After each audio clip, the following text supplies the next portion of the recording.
Gbogbo ọmọ tí ò tó mi òun ló ti ń kọ́lé ńláńlá. Gbogbo ẹni tí mo jù òun ló ti ń ra mọ́tò bọ̀gìnì sójú ọ̀nà. Gbogbo ẹni tí ò tó mi òun ni wọ́n ti ń gbóhun rere ṣe o. Ohun ẹgbẹ́ mi ń ṣe n ò ní ṣàìṣe, ìyọnu ní kó bá nì. Ó sáré títí kò lè tẹ́gbẹ́, òforí lagbó ikú. Kí wọn lè rí ọ gẹ́gẹ́ bí ènìyàn àtàtà, ó lọ darapọ̀ mẹ́gbẹ́ ọlọ́ṣà. Òun ṣọ̀rẹ́ agbénipa kiri ìgboro. Kí ló dé tó sinmi ẹ̀dọ̀ náà? Àbó ti gbàgbé ni básìkò ní gbogbo nǹkan. Básìkò ẹ̀dá ò bá sì tó, ẹ̀dá kì í lọ́gbọ́n nínú.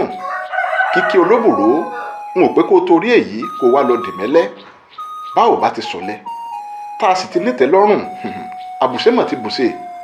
Torí pé òrìṣà tí gbé ọ̀lẹ ò sí o. Bá ò bá ti wẹ̀sìn ẹlẹ́sìn sáré, Olódùmarè a máa dé ìgbìyànjú ènìyàn ládé. Ẹni tí ò níṣẹ́ lápá tó lọ ń wẹsẹ̀ àwúre. Irú ẹni bẹ́ẹ̀ ó kàn ń fàkókò ara rẹ̀ ṣòfò lásán nì. Báyé bá ń sọmọ lórúkọ tí wọ́n ń pè ní lákàtàbú. Bẹ́ẹ̀ nìkan ń ṣòkú àgbà tí wọ́n ń fi ẹgbẹ̀rún ìkòkò sebẹ̀. Balárédè bá ń ṣe ìyàwó tí òkìkí irú ìyàwó bẹ́ẹ̀ tó kàn títí tó fi dájú lé ọ̀run. Bá ò bá kú, a lè padà náwó tó ju ti wọn lọ. Wèrè èèyàn òní torí àìmọ̀ wọn ara wọn tí wọ́n á wọ gbèsè. Ẹgbẹ́ mi ń ṣe tìyín, ẹgbẹ́ mi ló ń ṣe tọ̀hún, òní wọ́n ń wí kiri.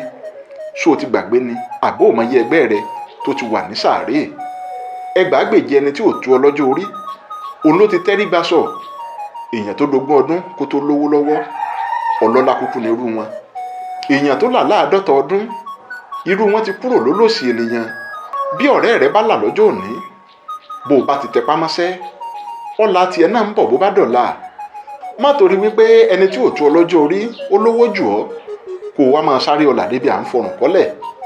Bá a bá fi tipátipá fakùn ọ̀la, ìgbẹ̀yìn rẹ̀ a máa dún ní wọnú egungun.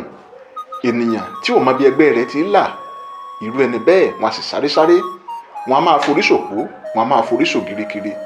Sáré owó mọ níwọ̀n ìwọ ọ̀rẹ́ mi, kó lè gbé dúníyàn yìí jìnnà. Àbọ̀rọ̀ ó tó fọmọlúàbí o, bó bá dénú ẹ̀ yóò dòdìdì. Abíọ́dún lèmi ń jẹ́, bàbá mi òun ló ń jọláwuyè. Ó tún dìgbà kan náà.